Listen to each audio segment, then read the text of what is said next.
മഹാബലി ഉണ്ടോ? ആ, അങ്ങനെ ഉണ്ടായിട്ടില്ലല്ലോ. അങ്ങനെ ഒരു സംഭവമേ ഇല്ല. അത് തന്നെ, അങ്ങനെ സംഭവമേ ഇല്ല. എന്താ ഉണ്ടായത് പറഞ്ഞുതരാം.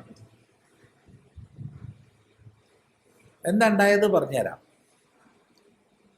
ശ്രദ്ധിക്കണേ, വളരെ ശ്രദ്ധിക്കണം. നമ്മൾ പലപ്പോഴും കേട്ടിട്ടുണ്ടാവും, എന്ത്, വാമനൻ വിഷ്ണുവെ മഹാബലിയെ പാതാളത്തിലേക്ക് ചവിട്ടി താഴ്ത്തി. ആരായിരുന്നു മഹാബലി? നല്ല രാജാവായിരുന്നു, ധർമ്മിഷ്ഠനായ രാജാവായിരുന്നു. എവിടത്തെ രാജാവ്? കേരളത്തിലെ രാജാവ്. എന്നിട്ട് ഈ വാമനം വന്ന് ചവിട്ടി അങ്ങോട്ട് താഴ്ത്തി. എന്നിട്ട് കൊല്ലത്തിലൊരു ദിവസം വന്ന് തൻ്റെ പ്രജകളെയൊക്കെ കണ്ടോളൂ എന്ന് അനുവാദം കൊടുത്തു. അങ്ങനെ കൊല്ലത്തിലൊരു ദിവസം പ്രജകളെ കാണാൻ വരുന്ന ദിവസമാണ് ഓണം എന്നൊക്കെ നമ്മൾ കേട്ടിട്ടുണ്ടാവും. അപ്പൊ അവിടെ ഒരു ചോദ്യം വരും. ഈ പറഞ്ഞു തന്ന ആള് തന്നെയാ പറയണത് പരശുരാമനാ കേരളം ഉണ്ടാക്കിയെന്ന്. കേട്ടില്ലേ? കേട്ടില്ല? പരശുരാമൻ കേരളം ഉണ്ടാക്കിയെന്ന് കേട്ടില്ല? എങ്ങനെ? മഴുവെറിഞ്ഞ്. പരശുരാമൻ മഴുവെറിഞ്ഞ് കേരളം ഉണ്ടാക്കിയെന്നാണ്. അപ്പൊ നോക്കൂ, പരശുരാമൻ എത്രയോ കാലം മുമ്പുള്ള മഹാബലി എങ്ങനെയാ കേരളം ഭരിക്കുക?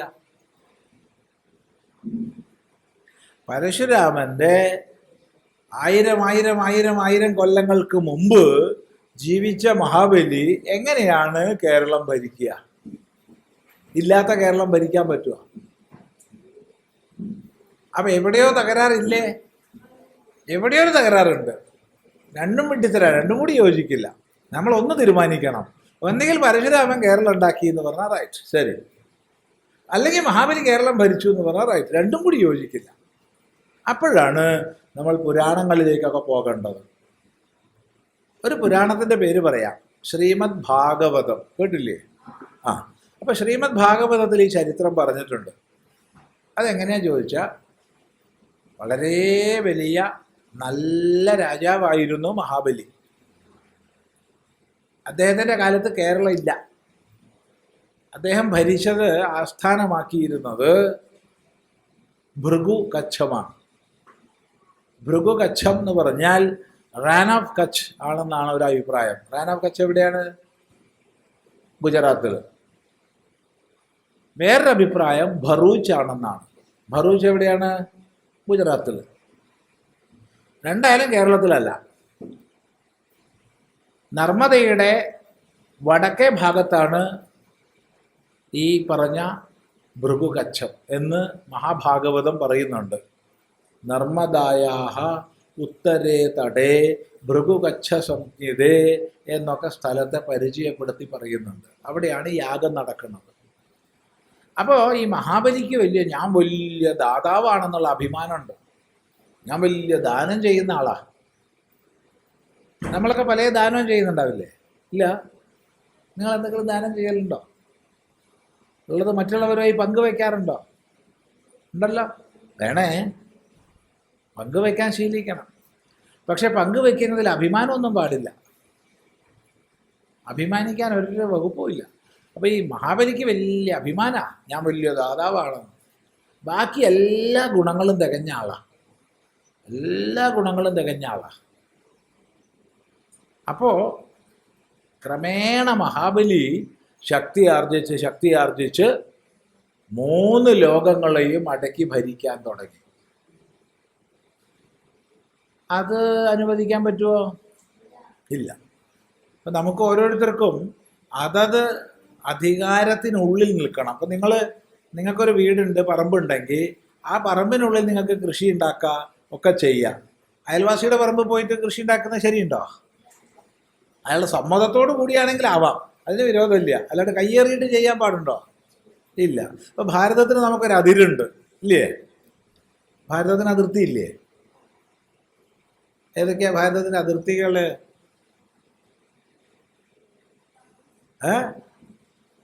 എത്ര അതിർത്തി രാജ്യങ്ങളുണ്ട് ഭാരതത്തിന്? പാകിസ്ഥാൻ അത് ഭാരതം തന്നെ ആയിരുന്നു അല്ലേ, പിന്നെ മുറിച്ചതാ. പിന്നെ ഇങ്ങനെ പാകിസ്ഥാൻ കഴിഞ്ഞാൽ പിന്നെ മനസ്സിൽ കണ്ടു നോക്കൂ, ചൈന, നേപ്പാൾ, ഭൂട്ടാൻ, ബംഗ്ലാദേശ്, അതും ഭാരതമായിരുന്നു അല്ലേ. മ്യാൻമർ കഴിഞ്ഞു, ഇത്രയല്ലോ. പിന്നെ സമുദ്രം.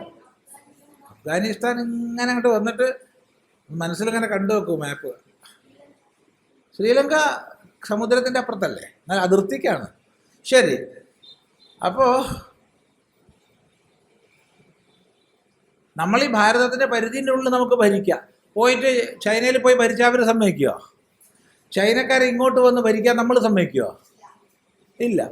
പക്ഷേ കരുത്താർജിച്ചിട്ട് കീഴടക്കി ആ നാട്ടുകാരെ മുഴുവൻ ഉപദ്രവിച്ച് ഭരിച്ചാലോ? അത് ശരിയാണോ? അല്ല. അതുപോലെ മഹാബലി നല്ല രാജാവൊക്കെയാ, പക്ഷേ അധികാര പരിധി അങ്ങോട്ട് വർദ്ധിപ്പിച്ച് സകല വ്യവസ്ഥയെയും തകരാറിലാക്കാൻ തുടങ്ങി. ദേവന്മാരുടെയും ഒക്കെ ഭൂമി മൂപ്പര് ഭരിക്കാൻ തുടങ്ങി. ഈ സമയത്താണ് വാമനൻ, ഭഗവാൻ മഹാവിഷ്ണു വാമന രൂപത്തിൽ വരുന്നത്. വന്നിട്ട് മഹാബലിയുടെ അടുത്ത് വന്നു. മഹാബലിയുടെ അടുത്ത് വന്നപ്പോൾ ഗുരുനാഥൻ പറഞ്ഞു, ആരാ ഗുരുനാഥൻ? ശുക്രാചാര്യർ. ഗുരുനാഥൻ പറഞ്ഞു, മഹാവിഷ്ണുവാ വന്നത് കേട്ടോ, അയാൾ എന്തെങ്കിലും ചോദിച്ചാൽ ഒന്നും കൊടുക്കരുതേ എന്ന് പറഞ്ഞു. പക്ഷെ അതിനു മുമ്പ് തന്നെ മഹാബലി വാമനോട് പറഞ്ഞിട്ടുണ്ട്, അങ്ങേക്ക് സ്വാഗതം, അങ്ങേക്ക് എന്താ വേണ്ടു വെച്ചാൽ ചോദിച്ചോളൂ, ഒക്കെ ഞാൻ തരാം എന്ന് പറഞ്ഞിട്ടുണ്ട്. അപ്പോൾ വാമനൻ പറഞ്ഞു, എനിക്ക് വലിയതൊന്നും വേണ്ട, അത്യാവശ്യം ഇരുന്ന് ജപിക്കാനുള്ളൊരു സ്ഥലം വേണം.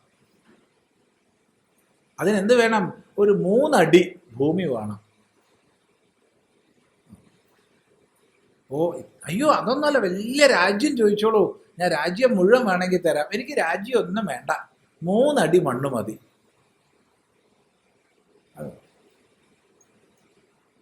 എന്നായിക്കോട്ടെ. 1 അടി കൊണ്ട് ഈ ഭൂമി മുഴുവൻ അളന്നു കഴിഞ്ഞു.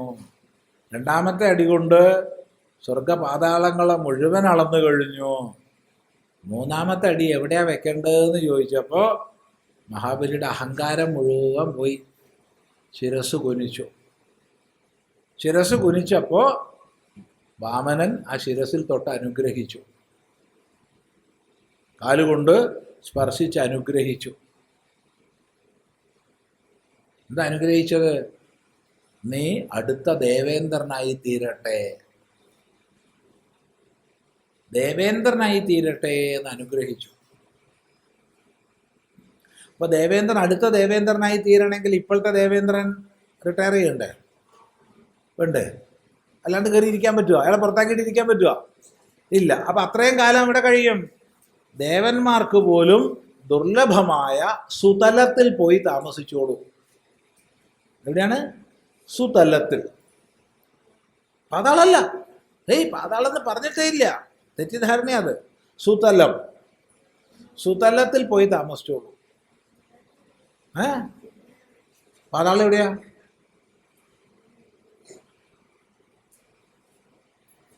സുതലം ഒരു ലോകം. ഈ അടി മുകളിൽ എന്ന് പറഞ്ഞാൽ ശരിയല്ല. ഇപ്പം നോക്കൂ, ഭൂമിയുടെ കിടപ്പ് നമുക്കറിയില്ലേ? ഏതാ ഭൂമിയുടെ താഴത്തും മുകളിൽ പറയാൻ പറ്റുമോ? ഒരുപാട് ഗ്രഹങ്ങൾ ഇങ്ങനെ വട്ടം ചുറ്റിക്കൊണ്ടിരിക്കുക. ചില സമയത്ത് ചിലത് താഴെയാവും, ചിലത് മുകളിലാവും.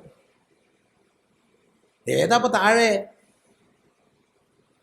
ആപേക്ഷികല്ലേ താഴെ മുകളിൽ എന്നൊക്കെ പറയണത്. ഇപ്പം താഴെ നമ്മൾ വിചാരിക്കണത് പിന്നെ മുകളിലായിരിക്കും, ഇപ്പം മുകളിൽ നിന്ന് വിചാരിക്കണത് പിന്നെ താഴെയാവും. ഏതായാലും ഇപ്പോഴത്തെ നിലയ്ക്ക് ഭൂമിയുടെ താഴ്ഭാഗത്തുള്ള ഗ്രഹങ്ങളാണ്, ലോകങ്ങളാണ്. അങ്ങനെ സുതലം എന്നുള്ള ലോകത്തിൽ പോയി താമസിച്ചോളൂ. എല്ലാ സുഖങ്ങളുള്ള ലോക സുതലം. അത്ര സുഖം വേറൊരു ലോകത്തിലുമില്ല. ദേവന്മാർക്ക് പോലും ലഭിക്കാൻ പ്രയാസമുള്ളതാന്നാ പറഞ്ഞേ. മാത്രമല്ല അവിടെ അനുഗ്രഹിച്ചു. എന്നും ഞാൻ നിനക്ക് പ്രത്യക്ഷനായിരിക്കും, എന്നും ഞാൻ നിനക്ക് പ്രത്യക്ഷനായിരിക്കും എന്ന് അനുഗ്രഹിച്ചു.